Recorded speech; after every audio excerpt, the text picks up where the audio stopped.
వాడికి బీసీలను తిడుతున్నటువంటి భాస్కర్ రావు పట్ట బాస్ నీకు చెప్తున్నా, నీ ఎంత లోఫర్ గాడు ఈ ఎక్కడ 119 నియోజకవర్గాలు దొరకడు. ఎందుకు చెప్తున్నా అంటే నాకేమైనా మీద పొత్తు కూడా పంచాయతీ లేదు, కాడిగిట్టు పంచాయతీ లేదు, నా కుల పేరు కాదు, నా లోట పీసు వాడేది కాదు. నాకు ఎందుకు చెప్తున్నా అంటే ఈ నియోజకవర్గంలో ఉన్నటువంటి ప్రజలు కానీ, ఈ నియోజకవర్గంలో ఉన్నటువంటి సామాన్య కార్యకర్త కానీ, ఈ నియోజకవర్గంలో ఉన్నటువంటి ముఖ్యంగా బీసీ, ఎస్సీ, ఎస్టీ మైనారిటీలు రానున్నటువంటి రోజుల్లో వాళ్ళ యొక్క జీవితాలు ప్రశాంతంగా ఉండాలి అంటే, వాళ్ళ యొక్క కార్యక్రమాలు, వాళ్ళ పనులు వాళ్ళు సక్రమంగా చేసుకోవాలి అనుకుంటే, నయవంచన ఒక నియంత భావన లేనటువంటి ఒక మిర్యాలగూడ నియోజకవర్గంలో ఇంతకుముందు ఎప్పుడు ఏ ఎమ్మెల్యే ఉన్నా కూడా చాలా సామరస్యంగా ఉండేది, ప్రశాంతమైనటువంటి వాతావరణంలో మనం పనులు చేసుకున్నాం. కానీ ఈ నియంత, ఈ రాజరిక పాలన వచ్చినాక, ఈ రౌడీ రాజ్యం తెచ్చినాక మనుషులు బతికే పరిస్థితి లేదు.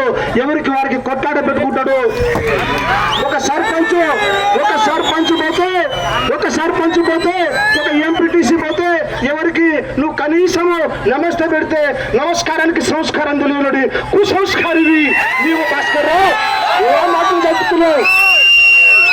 కాబట్టి అటువంటి నియంత పోవాలి, ప్రజాస్వామ్య పాలన రావాలి, ఇందిరమ్మ రాజ్యం రావాలి, తెలంగాణ ఇచ్చిన సోనియా రాజ్యం రావాలి అంటే 30వ తారీఖు నాడు బాక్సులు బద్దలు కావాలంటే భాస్కర్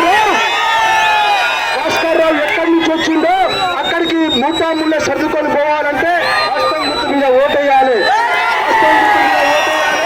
భాస్కర్ రావును ఇంటికి పంపాలి. సామాన్యుడు ఏం పని చేసుకోకూడదు. ఈ నియోజకవర్గంలో ఏ కాంట్రాక్ట్ అయినా, ఏ ఊర్లో, ఇక ఉదాహరణకి కిరణే ఉండని, ఇంకెవరైనా ఉండని, ఈ ఊర్లో వచ్చిన పని వాని బినామే చేయాలి. ఎక్కడో నడిగడ్డలో వచ్చిన పని కూడా వాని బినామే చేయాలి. ఏడా చూడు, ఈ నియోజకవర్గంలో ఏ కాంట్రాక్ట్ అయినా వాని బినామే చేయాలి. అదే విధంగా ఈ నియోజకవర్గంలో ఏ వెంచర్ వేసినా వాని పాత్ర ఉండాలి, వాని కాలు పెట్టాలి. బిడ్డ నువ్వు అనుకుంటున్నావు నీ కాళ్ళు రెండు ఇరిగేటటువంటి రోజులు, నిన్ను రాజకీయ సమాజం రోజులు ఉన్నాను తెలియజేసుకుంటూ, ఇందాక భయపెట్టిస్తున్నాను కిరణ్ చెప్తుండు. ఎవరు వాడు భయపెట్టించేది? నా వెంట్రుకతో సమానం. ఎవరు నేను భయపెట్టించేది? అరే భాస్కర్ రావు, నీకు దమ్ము ధైర్యం ఉంటే, నీకు నిజంగా దమ్ము ధైర్యం ఉంటే రా. ఎవరిని భయపెట్టిస్తున్నావు? ఇక సంక్షేమ కార్యక్రమాలు అన్నాను, ఒక నిమిషం ఆగాలి. అనేక సంక్షేమ కార్యక్రమాలు అంటావు. ఈ నియోజకవర్గంలో యాదాద్రి థర్మల్ ప్లాంట్ కింద అత్యధికంగా భూములు పోయినాయి, మన లంబడి ఉన్నాయి. ఒక నిమిషం ఉండాలి దయచేసి.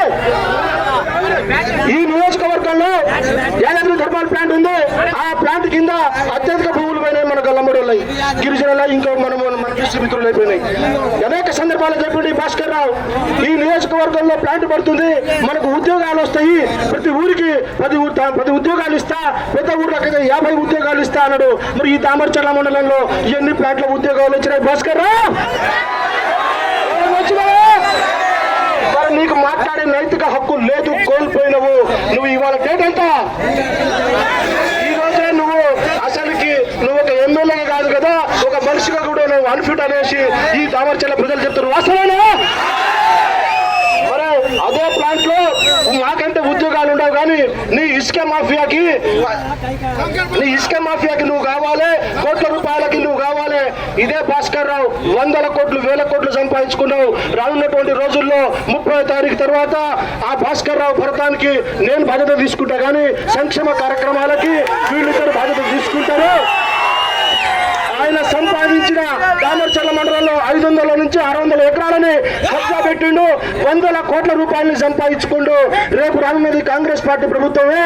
నీకు బరాబర్ నీ మీద విచారణ, నిన్ననే ఐటీ విచారణ, ఈడీఓ లోటపిసో ఏదో ఒక విచారణ జరిగితే నా మీద కాదు, నాకు సంబంధం లేదు అన్నావు. దమ్ము ధైర్యం ఉంటే చెప్పాలి, ఈ డబ్బు నాది, నేను సంపాదించిన, దీనికి ఉన్న లెక్కలు చెప్పే ధైర్యం లేక వాడవుని పేరు మీద అయింది, వీడవుని పేరు మీద అయింది అంటున్నటువంటి భాస్కర్ రావు రానున్నటువంటి రోజుల్లో 30వ తారీఖు తర్వాత నీ ఆస్తులు మొత్తము సామాన్య పేద ప్రజలకు పంచేటటువంటి బాధ్యత మన మీద ఉన్నది. నువ్వు తిన్న ప్రతి రూపాయి కక్కాలి. నీ మీద కోట్ల రూపాయల విచారణ అవినీతి ఉంది. నువ్వు పక్కా రాసి పెట్టుకోండి. దామర్చల నడిబొడ్డులో చెప్తున్నా, ఏదైతే భాస్కర్ రావు చెప్తాడో ప్రతిసారి మైసమ్మ మీద ఒట్టు, కోట్ల మీద ఒట్టు అంటున్నావు. రానున్న రోజుల్లో భాస్కర్ రావు నువ్వు కటకటాలకు పోవాల్సిందే.